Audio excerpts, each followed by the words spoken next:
এখন যদি এসে কেউ বলে যে গোপালগঞ্জে যে সমস্ত ঘটনা ঘটছে, তারপরে কি আপনি বলবেন নির্বাচনের অনুকূল পরিবেশ আছে?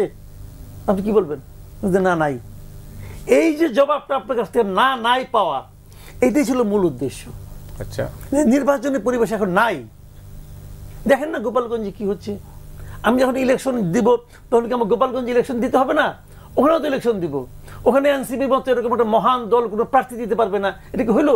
যা কিছু ঘটেছে এটা কোনোটাই অপ্রত্যাশিত ছিল না। আচ্ছা, এনসিপি তাদের মার্চ টু গোপালগঞ্জ নামে যে এটা করেছিল, এটা তারা খুব ইন্টেনশনালি করেছিল। তারা এই তারিখে ঠিক মানে আন্দোলন, জুলাই আন্দোলনের যে আজকের দিনটা তো খুব গুরুত্বপূর্ণ। আজকের এই দিনে তারা ওখানে যেতে চেয়েছে ইচ্ছা করেই, যে একটা গন্ডগোল বাধক। এটা মানতে হবে আপনাকে যে ঢাকা শহরের পরিস্থিতি আর গোপালগঞ্জের পরিস্থিতি এক না। আপনি যতই আনন্দের সঙ্গে এবং খুব সফটলি আপনি যতই যেভাবে বলেন না কেন, আপনি হয়তো মানে একটা পার্টি নিষিদ্ধ করে দিয়েছেন, মানে একটা ছাত্র সংগঠনকে নিষিদ্ধ করে দিয়েছেন, এবং আপনি একটা রাজনৈতিক দলের রাজনৈতিক কর্মকাণ্ডকে নিষিদ্ধ করেছেন। তার মানে এই না আপনি নিষিদ্ধ করার সঙ্গে সঙ্গে মানুষের মন থেকে, হৃদয় থেকে পার্টিটা ভ্যানিশ হয়ে গেছে। এটা হওয়া সম্ভব না। সম্ভব না এই কারণে, যখন একটা স্বৈরাচারী সরকার এই ধরনের ঘোষণা দেয়, সেটাও মানুষ ভয়েও ভ্যানিশ করে না।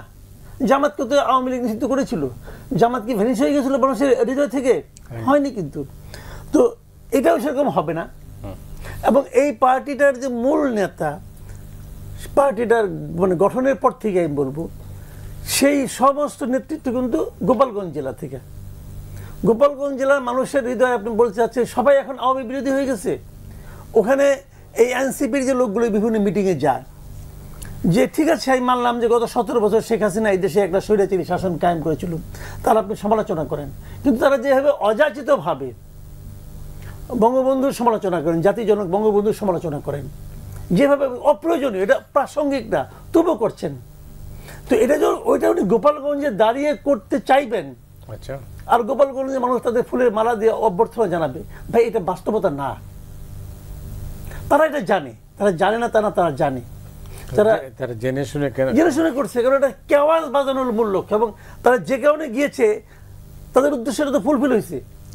মারামারি হয়েছে, গোলাগুলি হয়েছে, 3-4 জন দেখলাম আহত হয়েছে, গুলি খাইছে। ওখানকার পরিস্থিতি আরো উত্তপ্ত হয়েছে। ওখানে 144 ধারা জারি হয়েছে তো। তো এগুলি কোনটাকে আপনি স্বাভাবিক বলবেন? স্বাভাবিক না। এখন যদি এসে কেউ বলে যে গোপালগঞ্জে যে সমস্ত ঘটনা ঘটছে, তারপরে কি আপনি বলবেন নির্বাচনের অনুকূল পরিবেশ আছে? আপনি কি বলবেন? না, নাই। এই যে জবাবটা আপনার কাছ থেকে না নাই পাওয়া, এটাই ছিল মূল উদ্দেশ্য। আচ্ছা, নির্বাচনের পরিবেশ এখন নাই। দেখেন না গোপালগঞ্জে কি হচ্ছে। আমি যখন ইলেকশন দিব তখন কি আমার গোপালগঞ্জে ইলেকশন দিতে হবে না? ওখানেও তো ইলেকশন দিব। ওখানে এনসিপি মতো এরকম একটা মহান দল কোনো প্রার্থী দিতে পারবে না, এটা কি হইলো? হইলো না তো।